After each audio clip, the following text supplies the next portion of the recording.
People in Chicago still whisper about that night. The night a man everyone believed was homeless walked into St. Helena's Hospital carrying an unconscious woman in his arms. His clothes were torn. His face was covered in dirt. His hands were trembling from cold and shock. Doctors rushed toward him.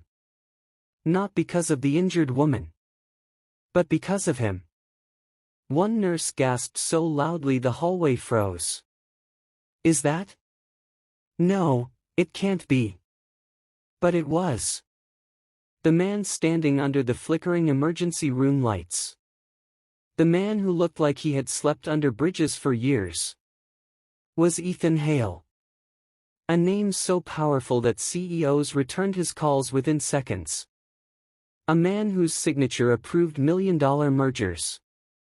A man who owned skyscrapers, restaurants, and tech companies across 3 states.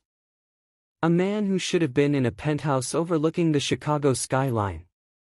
But instead, he looked like a ghost of someone who had been forgotten by the world. Doctors exchanged confused looks. Why was a millionaire dressed like that? Why was he carrying a woman who looked equally broken? Why was his expression filled with terror?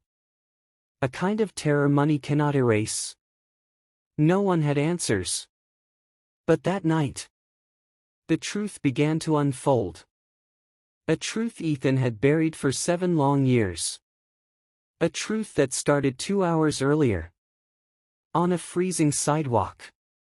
When a teenage boy saw him, ran toward him, and said something no one had ever dared to say to Ethan before.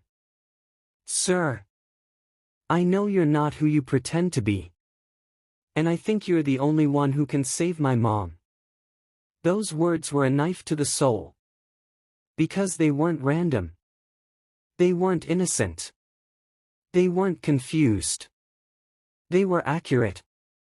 Somehow, this kid had looked past the dirt. Past the disguise. Past the fake beard and torn gloves. And seen the truth hiding beneath. Ethan Hale. The millionaire who lived like a homeless man. But why? Why would a man with everything choose to live with nothing? People had theories. Some thought he was doing a social experiment. Others believed he had lost his mind. A few said he was punishing himself for something. But no one knew the real answer. Not his board members. Not his lawyers. Not the media. Only Ethan knew. And the reason was so painful, so haunting, that he had sworn never to speak of it again. The streetlights buzzed above as Ethan sat on the cold pavement, leaning against a brick wall. His breath fogged in front of him with each exhale. People walked past him like he was invisible. Some whispered. Some looked disgusted. Some stepped farther away out of fear. Ethan had become used to it. He had chosen this invisibility. He wanted the world to forget him on weekends. He wanted to feel what the forgotten felt. He wanted to suffer the discomfort, the hunger, the freezing nights. It wasn't a punishment. It was a reminder. A reminder of a night 7 years ago when he made a mistake that cost more than money could ever repair. A night that changed his heart, his soul, and the way he looked at humanity. But Ethan had kept that night locked inside him. He had buried it deep enough that even he stopped thinking about it. Until today. The kid stood in front of him, chest heaving, cheeks flushed red from running in the cold. He couldn't have been more than 14. Thin. Shaking. His clothes too light for winter. A backpack hanging off one shoulder. Ethan looked up from the sidewalk. You've got the wrong person, kid, he muttered, voice low, rough from cold and silence. But the boy shook his head aggressively. No. You're the right person. I know it. Ethan felt his heartbeat quicken. The boy stepped closer, his voice trembling. People walk past you. They don't talk to you. They don't look at you. But I've been watching you for weeks. You don't belong out here. I can tell. Ethan swallowed hard, unsure what to say. The boy continued, his words sharp and honest. You sit here like a man carrying something heavy. Not like someone who's lost everything, but someone who's hiding everything. Ethan froze. The kid wasn't wrong. He wasn't begging. He wasn't looking for spare change. He wasn't scared of being near someone who looked homeless. He was desperate. My mom collapsed this morning, the boy said, voice cracking. She can't breathe right. The paramedics took her, but I don't have money. I don't have anyone. I ran after them until I couldn't anymore. Tears began to fill his eyes. I asked people for help, everyone ignored me. Some yelled at me to get away. He wiped his face with his sleeve. I don't know why, but when I saw you, something inside me said you would listen. Those words hit Ethan harder than the Chicago winter wind. Because the last time someone had asked him for help like this, he never made it in time. That moment broke him. It shattered the man he used to be. And it created the man sitting in front of this boy today. The boy whispered. Please, don't walk away. I'm begging you. Ethan couldn't move. For the first time in years, he felt the weight of his past pushing against his chest. He looked into the boy's terrified eyes. Eyes full of hope, fear, and trust. And then Ethan did something he hadn't done in a long, long time. He stood up. Slowly. Quietly. With purpose.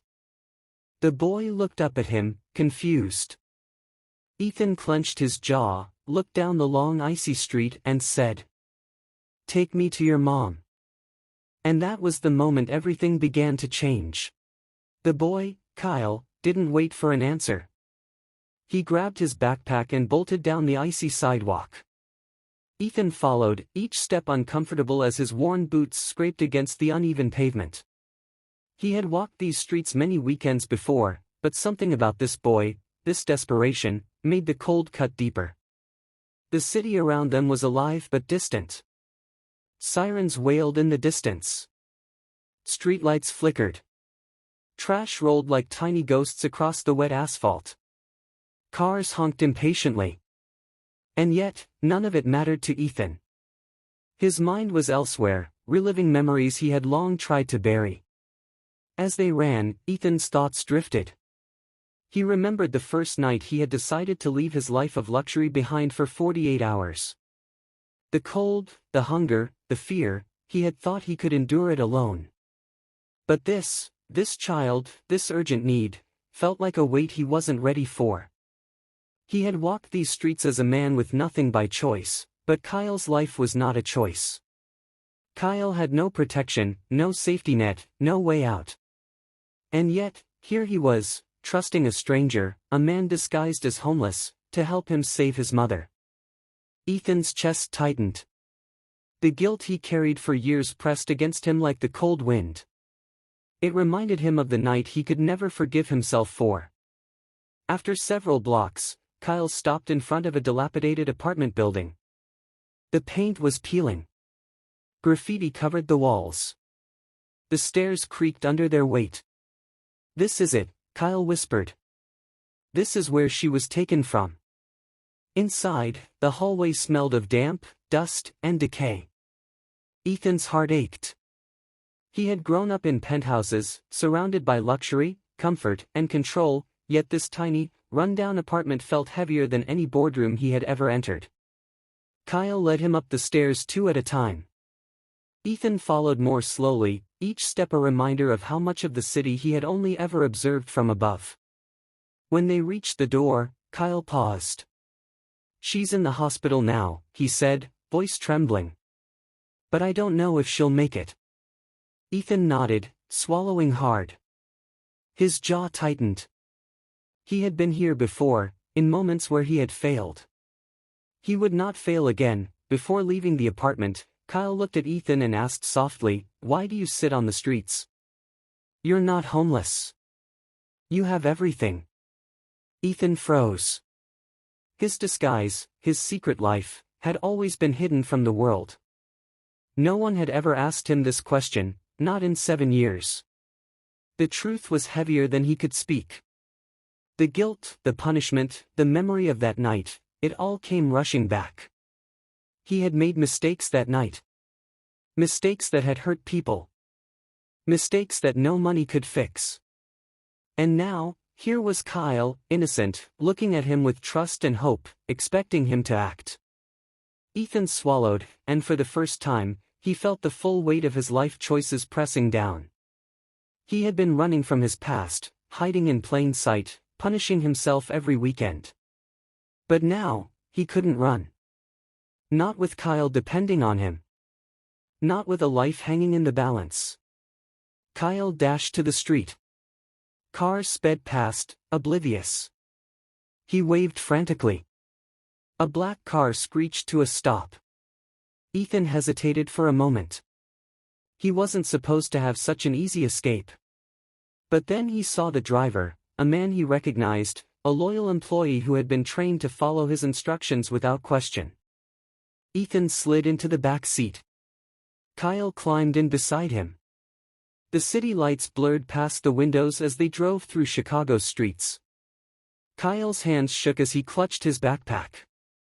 "Do you think she's okay?" he asked, voice barely audible over the hum of the car. Ethan looked out the window, his thoughts racing. He had been in hospital corridors like this before, rushing to help someone he couldn't save. That memory haunted him. But this time, he would not fail. He put a hand on Kyle's shoulder. "We'll get to her. No matter what," he said firmly. Kyle's eyes glistened with trust. And in that moment, Ethan realized something terrifying: he cared more about this boy's life than he had expected. The car stopped in front of St. Helena's. Kyle ran toward the doors. Ethan followed, slower, careful. Every step inside the hospital felt like walking toward the past he had tried to bury. The fluorescent lights reflected off the polished floors, sterile and harsh. Nurses and doctors moved quickly, some pausing briefly to glance at the boy and the man in torn clothes. Ethan's mind raced. He had avoided hospitals for years. The memories of that night, the night that had destroyed everything, were still fresh. But he pushed them aside. Kyle needed him now. This was no longer about punishment. This was no longer about guilt. This was about life. And for the first time in 7 years, Ethan felt the stirrings of hope. The automatic doors of St. Helena's Hospital slid open with a harsh hiss, revealing the sterile, fluorescent-lit corridor. Kyle ran ahead, small legs moving frantically across the polished floor. Ethan followed behind, slower but purposeful. Every step was a reminder of the world he had left behind every weekend, the life of wealth he abandoned, and the streets he walked to punish himself for a tragic mistake 7 years ago. The smell of antiseptic hit him immediately, and for a moment, memories of that night returned. The night he had lost someone he loved, the night he had sworn to himself that no one would ever again rely on him and he fail. That night had haunted him for years. Every weekend he walked the streets as a homeless man. But tonight, he couldn't avoid it. Kyle's trust had dragged him straight into the fire. They reached the ICU entrance. Machines beeped rhythmically. Nurses moved quickly, attending to patients. A critical care nurse paused at the sight of Ethan in torn clothes, his beard dirty, and his gloves with holes. She hesitated, confused by the mismatch between his appearance and the authority in his eyes. "I'm Ethan Hale," he said, voice calm but commanding. "Her name is Sarah Turner. She needs immediate care. I will cover all expenses. Please, let me stay with her." The nurse hesitated for a second, but something in his calm, unwavering tone made her step aside. Ethan moved toward the bed, where Kyle's mother lay pale, her lips tinged blue, her chest barely rising. Kyle hovered nearby, trembling, clinging to hope that felt fragile in the sterile room. Ethan knelt beside her. He didn't touch her yet. First, he assessed the situation with a trained eye.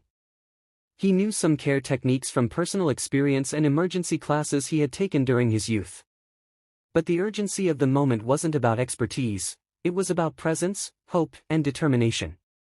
Ethan looked at Kyle. "Go sit over there," he said softly. "Watch, but don't panic. I promise you, we're going to do everything we can." Kyle hesitated but nodded. Trust glimmered in his eyes, fragile and raw. Ethan's heart ached. This is why I walk the streets, Ethan thought. To understand desperation. To feel helplessness. To never take life, or anyone who depends on you, for granted. He turned to the doctors and nurses. "She needs continuous oxygen. Let's stabilize her first. Keep monitoring vitals." The staff worked efficiently, and Ethan stayed close. His heart pounded not just with fear, but with a strange mix of anticipation. He knew he had a second chance, a chance to save a life and redeem himself from the guilt he had carried for years. Hours passed in tense, anxious silence. Ethan stayed by Kyle's side, silently calculating, watching, and supporting. Kyle's mother stabilized slowly, the oxygen mask helping her breathe more steadily. Finally, after a long and exhausting night, the head doctor stepped aside. "She's going to be okay. We'll need to keep her overnight for observation, but she's stable. She's strong, and she's lucky someone brought her in when they did." Kyle ran to his mother, tears streaming down his face. "Mom! You're going to be okay." Ethan watched silently, his chest tight with relief and emotion. He had done it. He had saved her. And in that moment, he realized how much he had missed in life by hiding behind self-punishment. Kyle turned to Ethan, eyes wide. "Sir. I don't understand. How? Why did you help us? You're not homeless. You can't be."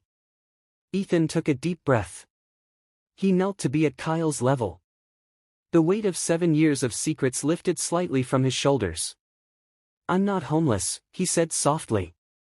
I'm Ethan Hale.